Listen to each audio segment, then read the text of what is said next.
Good morning, Alex and friends. I'm Grace. Today is Friday, August 22nd, 2025, and you're listening to Alex's News.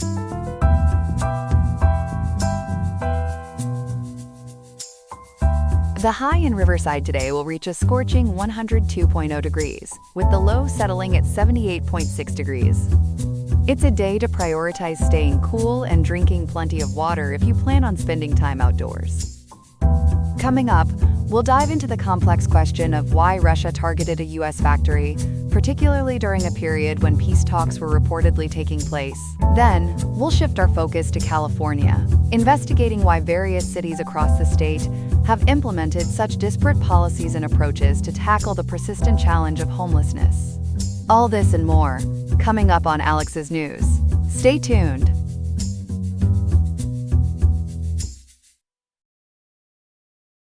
We begin this morning with a significant escalation in Ukraine, challenging U.S.-led peace efforts.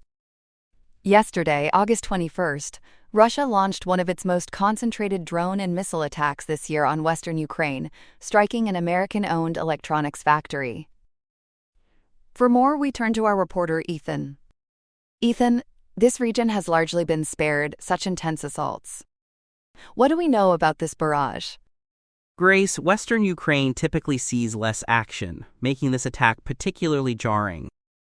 According to reporting from military.com and KRCG, the overnight assault involved 574 drones and 40 ballistic and cruise missiles, primarily aimed at western regions believed to be storage and delivery points for Western military aid. A staggering number of munitions. The specific target was an American-owned plant. Can you elaborate on this facility and the immediate aftermath of the strike? Indeed, Grace. The core target was the American-owned Flex Electronics plant, situated in Mukachevo, within Ukraine's far west Zakarpattia region. This facility is recognized as one of the largest American investments in Ukraine, as noted by KRCG. The widespread attacks killed at least one person and injured 15 overall across affected regions. At the Flex factory, 6 of the 600 night shift workers were injured and storage facilities were damaged, with black smoke seen billowing from the affected building, reports from the New Indian Express confirm. In Lviv, 3 Russian cruise missiles also killed 1 person and injured 3. A devastating blow. Now, there appear to be conflicting claims regarding the nature of this Flex factory. What are Ukrainian officials and Flex itself saying versus what Russia is asserting? This is contentious, Grace. Ukrainian President Volodymyr Zelensky, in a post on X, condemned it as a, quote, deliberate attack against American property and investments, end quote. He stated, according to KRCG, that Flex was an, quote, ordinary civilian enterprise, end quote, producing consumer and lifestyle products like coffee machines, with, quote, nothing military, end quote. Flex Limited also issued a statement confirmed by PR Newswire, unequivocally stating their Mukachevo facility has, quote, no role past or present in military or defense production, end quote. However, Russia's defense ministry, according to military.com, claimed its strikes targeted, quote, enterprises of the Ukrainian military-industrial complex, end quote, explicitly denying civilian targeting.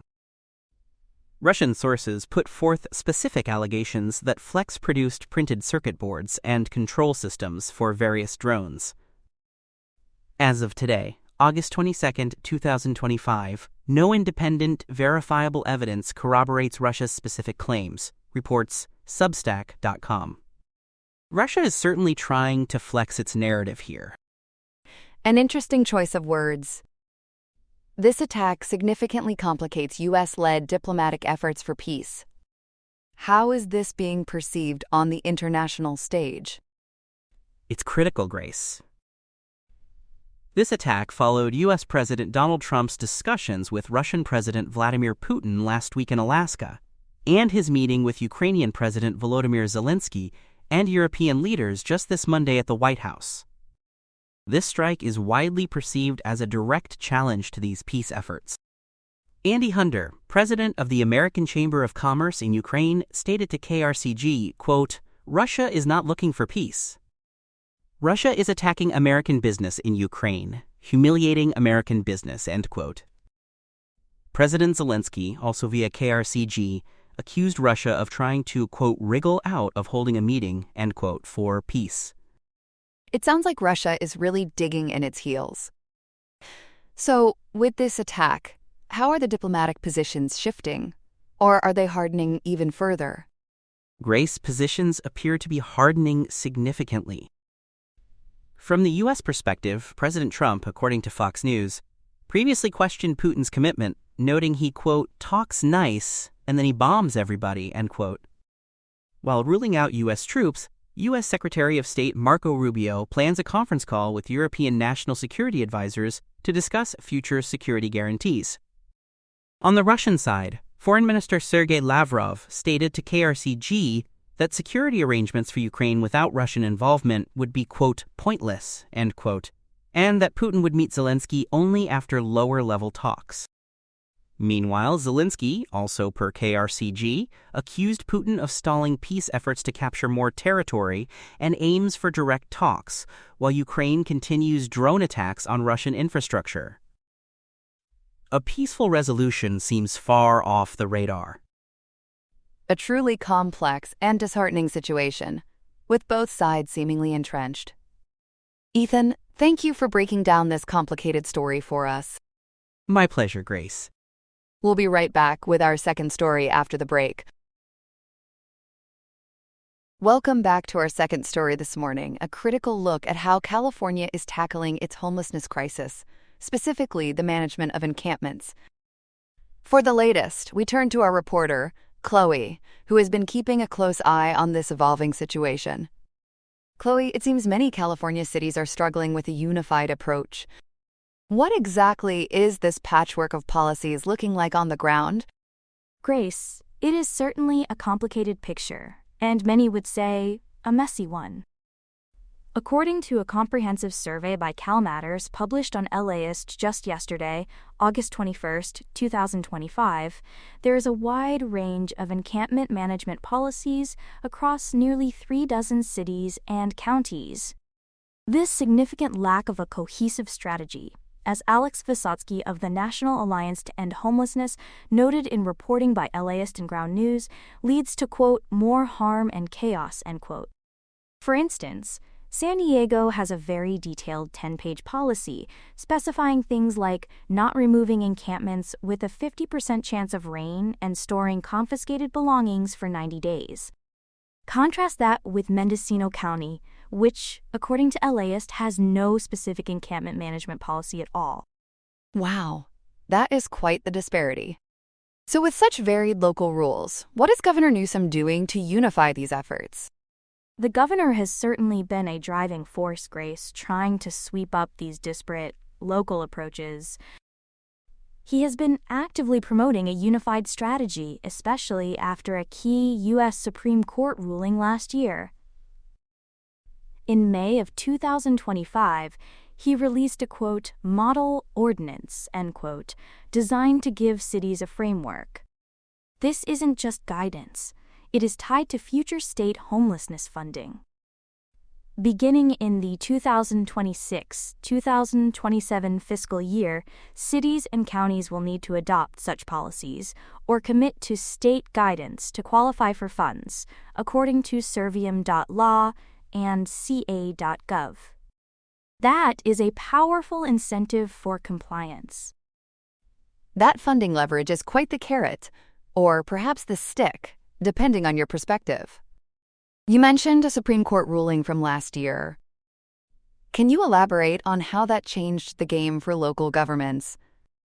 Absolutely, Grace. The game changer was the U.S. Supreme Court's 6-3 decision in City of Grants Pass v. Johnson on June 28, 2024. This ruling determined that local ordinances imposing penalties for camping on public land do not violate the Eighth Amendment's prohibition against, quote, cruel and unusual punishment, end quote. Crucially, it overturned the Ninth Circuit's previous Martin v. Boise decision, which had stated cities could not enforce such bans if there were more homeless individuals than available shelter beds. The Supreme Court said, It is about criminalizing, quote, conduct, end quote, like camping, not, quote, status, end quote, like being unhoused. This, as SupremeCourt.gov and GibsonDunn.com reported, grants cities far more authority. So this ruling essentially opened the door for stricter enforcement. How are homelessness advocates and civil rights groups reacting to this shift and the governor's model ordinance? Predictably, Grace, they are very concerned. Advocates argue that these clearings are often like, quote, shuffling residents, end quote, or, quote, blowing leaves to the other side of the street, end quote, as PBS.org and LAist have reported. They do not solve the root problem. The biggest issue, they contend, is the severe shortage of affordable housing and shelter beds.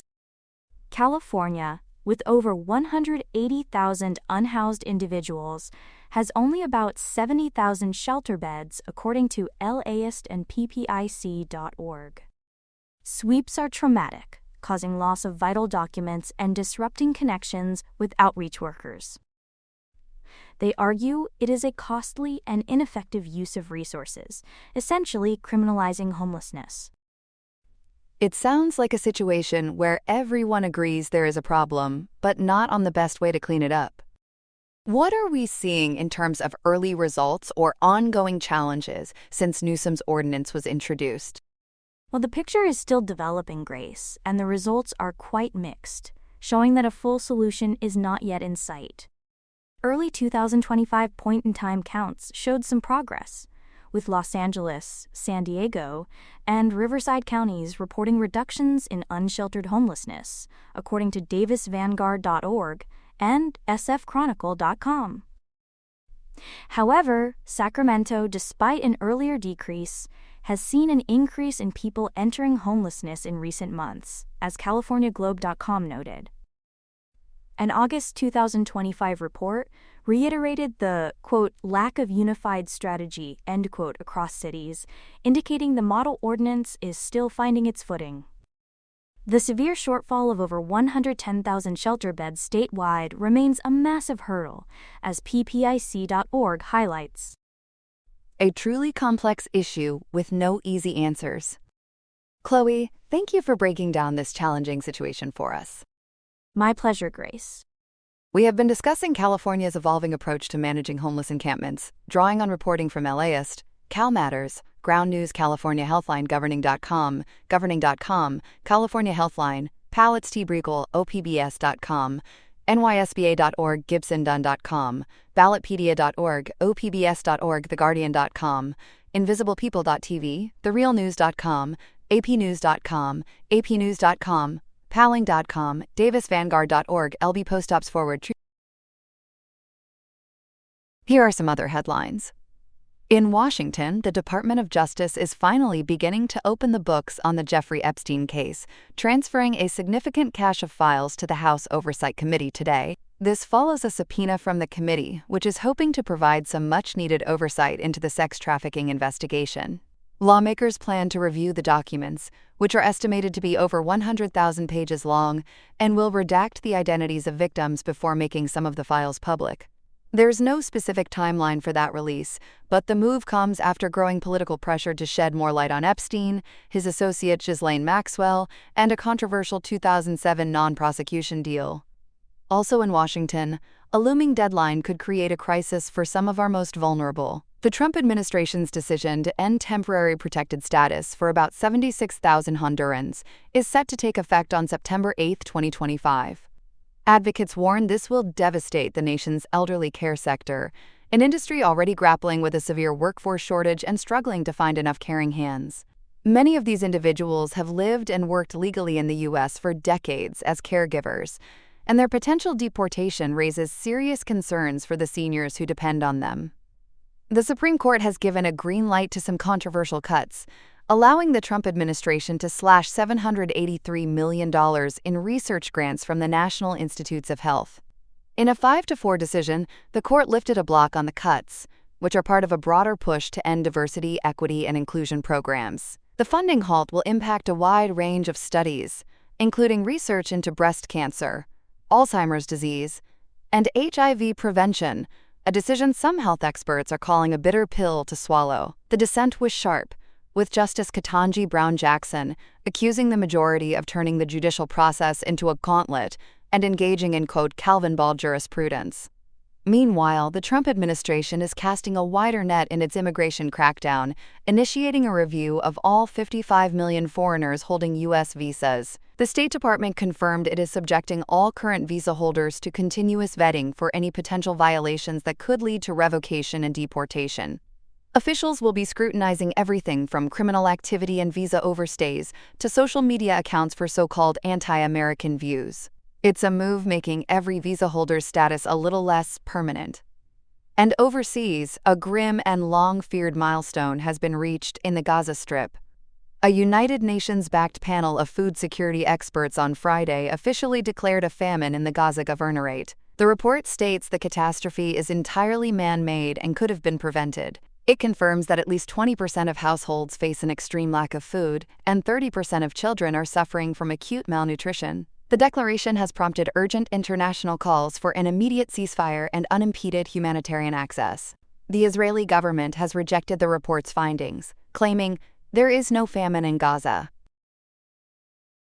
That's all we have for now. Today's episode was made by Alexander King with Claude Sonnet 4.0, Gemini Pro 2.5, Gemini Flash 2.5, and Google Cloud Text-to-Speech. I hope you have a great day.